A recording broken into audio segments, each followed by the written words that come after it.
Propaganda, de la propagande d'Edward Bernays ou comment manipuler l'opinion publique en démocratie. Sixième partie, la propagande et l'autorité politique suite. La fonction du propagandiste ne se limite pas, loin s'en faut, à simplement communiquer des informations à la presse. Ce serait une bonne chose que le gouvernement des États-Unis crée un portefeuille des relations publiques intégré au cabinet présidentiel. Son ministre aurait pour vocation, d'une part, d'expliquer précisément au monde les objectifs et les idéaux de l'Amérique, d'autre part, d'informer les citoyens de ce pays des activités du gouvernement et de leur raison d'être. Il serait en d'autres termes l'interprète du peuple auprès du gouvernement et l'interprète du gouvernement auprès du peuple. Ni propagandiste, ni publiciste au sens habituellement prêté à ces mots, ce personnage officiel serait plutôt un technicien expérimenté, versé dans l'analyse des courants d'opinion et des modes de pensée populaires, capable par conséquent de tenir le gouvernement informé de l'opinion publique et le peuple informé de l'action du gouvernement. Sa nomination améliorerait considérablement les relations des États-Unis avec l'Amérique du Sud et l'Europe. Notre démocratie ayant pour vocation de tracer la voie, elle doit être pilotée par la minorité intelligente qui sait enrégimenter les masses pour mieux les guider. S'agit-il de gouverner par la propagande ? Disons, si vous préférez, qu'il s'agit de gouverner par l'instruction. En la matière, toutefois, l'instruction au sens théorique du terme ne suffit pas. Il faut l'adosser à une propagande habile, seule à même d'adapter les circonstances aux besoins, de dégager les points forts des événements notables, d'orchestrer la présentation des grandes questions. L'homme d'État de demain pourra alors focaliser l'attention du public sur les enjeux politiques cruciaux et à partir de là mobiliser la masse immense et hétérogène des électeurs en faveur d'une action intelligente et réfléchie. 7. La propagande et les activités féminines. Les femmes américaines contemporaines ont obtenu l'égalité juridique avec les hommes. Cela ne signifie pas qu'elles exercent les mêmes fonctions qu'eux. Elles ont dans l'ensemble des centres d'intérêt et des activités bien à elles qui s'ajoutent à leurs occupations économiques et professionnelles. Leur force ne se fait jamais mieux sentir que lorsqu'elles s'organisent collectivement et brandissent l'arme de la propagande. Ainsi organisées et armées, elles peuvent peser efficacement sur des conseils municipaux et des assemblées législatives, sur des congrès nationaux et des hauts dirigeants, sur des campagnes politiques, sur l'opinion publique en général, à l'échelle régionale et nationale. La position que les Américaines occupent aujourd'hui dans la sphère politique est beaucoup plus importante du point de vue de l'influence des divers groupes qu'elles ont constitués que du point de vue de l'autorité individuelle découlant des positions de pouvoir ou des charges qu'elles occupent. La femme politique n'a jamais eu beaucoup d'ascendant jusqu'à présent, et les femmes en général estiment d'ailleurs que ce n'est pas là le plus important. Après tout, Ma Ferguson n'était jamais qu'une femme au foyer, la marionnette d'un mari destitué, et de l'avis de tous, Nellie Ross, un temps gouverneur du Wyoming, ne possède aucune des qualités qui font le fin politique ou le leader d'opinion.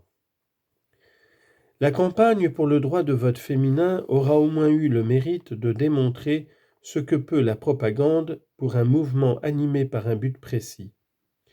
À Washington, comme dans les différents États de l'Union, les femmes continuent d'ailleurs de l'utiliser pour réaliser leurs programmes.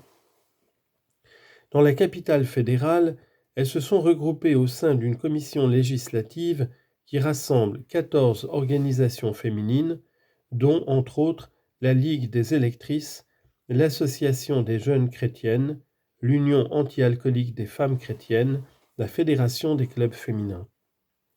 Ces groupes organisés élaborent un programme législatif, puis recourent à la technique moderne de la propagande pour faire voter leurs propositions et les intégrer à la législation nationale. Cette tactique leur a permis de remporter plusieurs succès.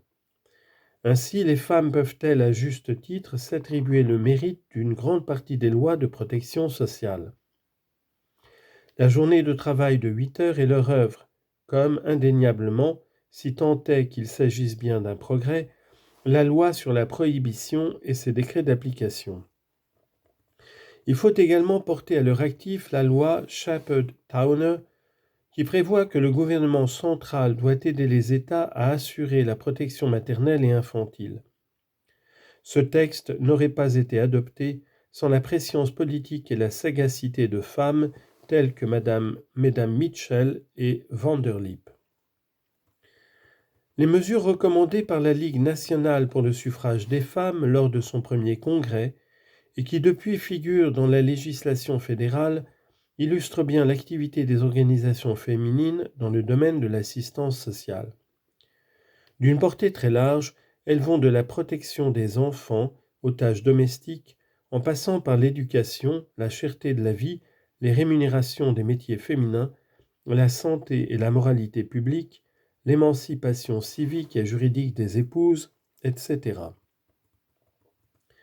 La Ligue nationale pour le suffrage des femmes a assuré une large propagande à ces principes en publiant des documents de toute nature, bulletins, calendriers, brochures électorales, en organisant des cours par correspondance sur le rôle et la composition du gouvernement, des conférences publiques, des programmes d'instruction civique.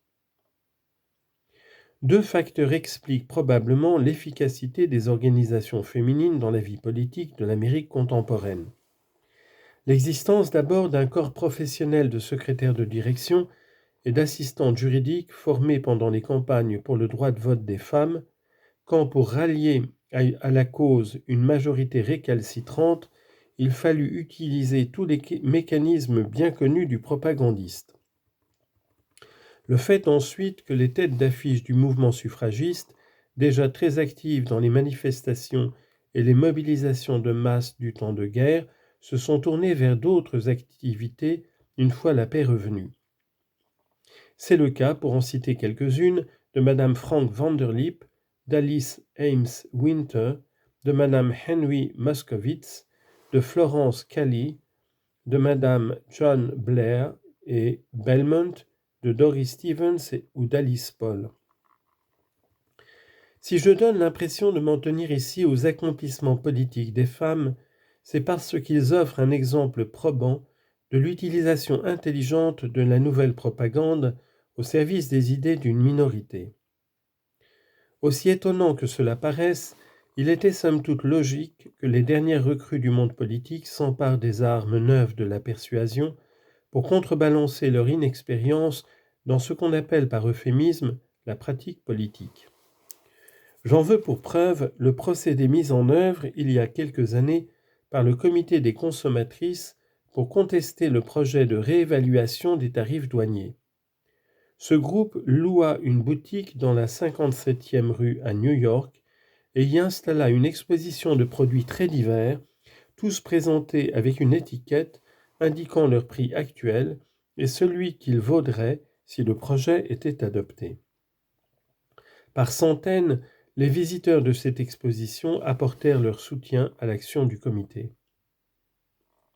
La politique n'est pas, loin s'en faut, le seul domaine où les femmes exercent une indéniable influence sociale en appliquant le principe de l'autorité collective pour arriver à leurs fins. La Fédération des clubs féminins rassemble pas moins de 13 000 assemblées réparties en quelques grandes catégories, clubs municipaux ou de quartier, clubs de mères et de femmes au foyer, clubs culturels qui privilégient l'art, la musique ou la littérature, clubs professionnels et clubs à vocation très large qui se consacrent à des activités communales ou régionales, recoupant celles énumérées ci-dessus. Ces clubs sont généralement très actifs sur les questions qui ont trait à la santé et à l'hygiène, à l'approfondissement des connaissances artistiques, à l'adoption de lois visant à améliorer le sort des femmes et des enfants, à l'aménagement de terrains de jeu ou à l'embellissement des jardins publics, à la moralité sociale ou politique, aux tâches ménagères et à l'économie domestique, à l'éducation et ainsi de suite. Dans toutes ces matières, ils s'attaquent à des problèmes qui ne sont pas d'ordinaire traités par les organismes existants. Souvent, leurs initiatives et les mouvements qu'ils soutiennent contribuent au bien commun.